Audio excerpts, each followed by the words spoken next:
Selamat pagi untuk kita semua.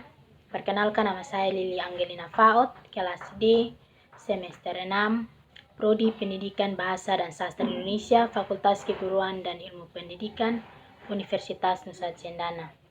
Saya akan mempresentasikan hasil kerja saya untuk memenuhi ujian akhir semester Psikologi Sastra.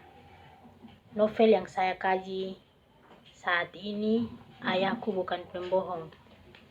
Konflik batin tokoh utama dalam novel Ayahku Bukan Pembohong, karya Terelie. Bab 1, pendahuluan.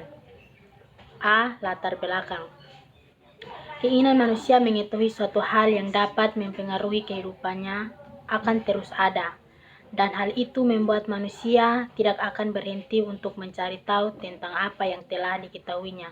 Manusia selalu tidak merasa puas dengan apa yang diketahuinya. Begitupun dalam dunia sastra. Semua hal yang berkaitan dengan sastra dan karya sastra akan terus muncul dalam jiwa peneliti.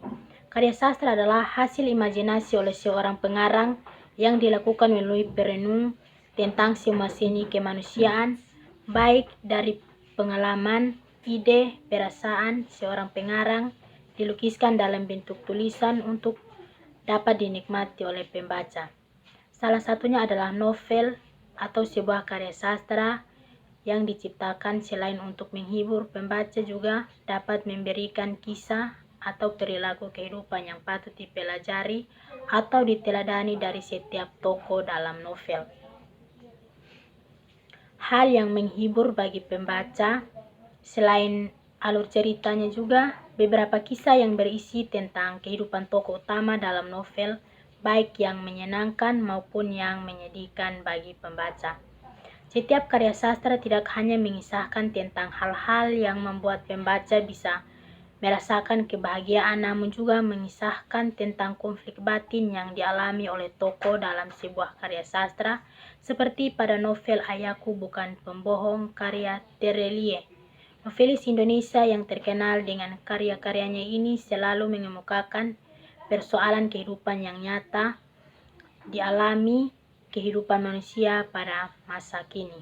Dalam novel Ayahku Bukan Pembohong, karya Terelie menggambarkan tokoh utama yaitu Dam, yang mengalami konflik batin di mana tokoh Dam sejak kecil dibesarkan oleh seorang ayah yang selalu bercerita tentang petualangannya semasa muda. Namun, suatu ketika Dam menemukan sebuah buku cerita legenda yang isinya persis dengan salah satu kisah yang diceritakan oleh ayahnya. Hal ini membuat Dam merasa dibohongi oleh sosok yang sangat disayanginya. Sejak saat itu, Dam sangat membenci ayahnya dan tidak ingin tinggal seatap dengan ayahnya. Dan ia juga melarang anak-anaknya untuk tidak dekat dengan sang kakek dan bahkan melarang ayahnya untuk menjauhi cucu-cucunya agar tidak menceritakan hal yang serupa kepada mereka karena Dam takut jika rasa kecewa karena dibohongi yang dialaminya terjadi juga pada anak-anaknya. Jadi konflik batin yang dialami tokoh Dam dalam novel Ayahku Bukan Pembohong karya Terelie yaitu rasa kecewa karena dibohongi oleh ayahnya dan kegelisahan jika hal serupa dialami oleh anak-anaknya yang berujung dengan kebencian. Penelitian tertarik untuk menggunakan novel Ayahku Bukan Pembohong karya Terelie karena konflik batin yang dialami tokoh Dam sangat menarik untuk diteliti dan sangat cocok sebagai objek kajian dengan pendekatan psikologi sastra. A. Rumusan masalah. Bagaimana konflik batin yang dialami tokoh utama dalam novel Ayahku Bukan Pembohong karya Terelie. B. Tujuan penelitian. Berdasarkan rumusan masalah di atas, maka tujuan penelitian ini adalah untuk mendapatkan konflik batin tokoh utama dalam novel Ayahku Bukan Pembohong karya Terelie. D. Manfaat penelitian. Dari rumusan masalah dan tujuan penelitian di atas, terdapat dua manfaat, yaitu satu, manfaat teoritis.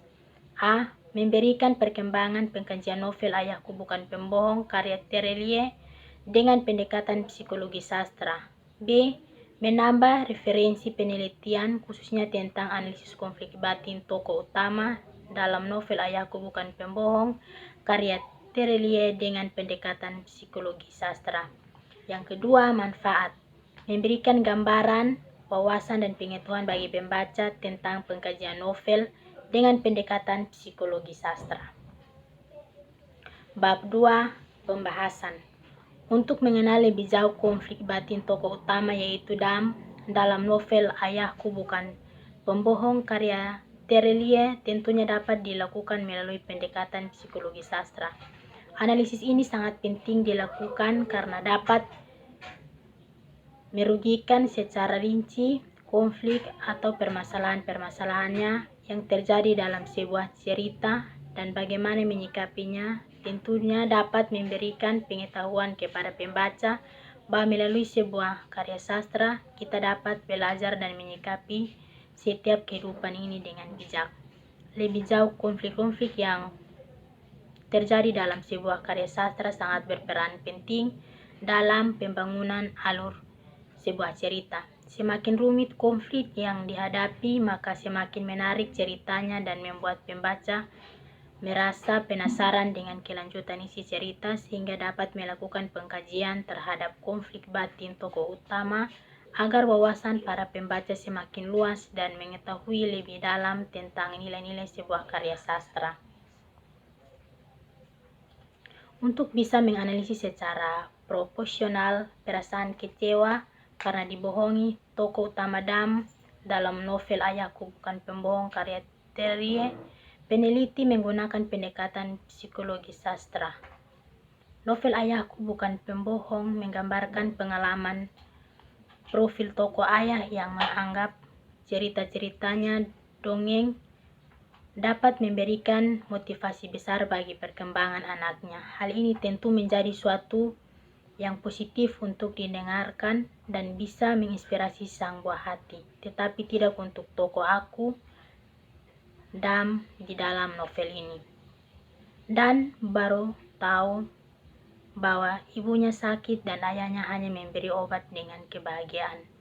Mulai dari sinilah Dam tidak percaya dengan cerita ayahnya lagi dan selalu risih ketika ayahnya juga menceritakan hal yang sama kepada kedua anaknya, yaitu Sas dan Kun dan istrinya.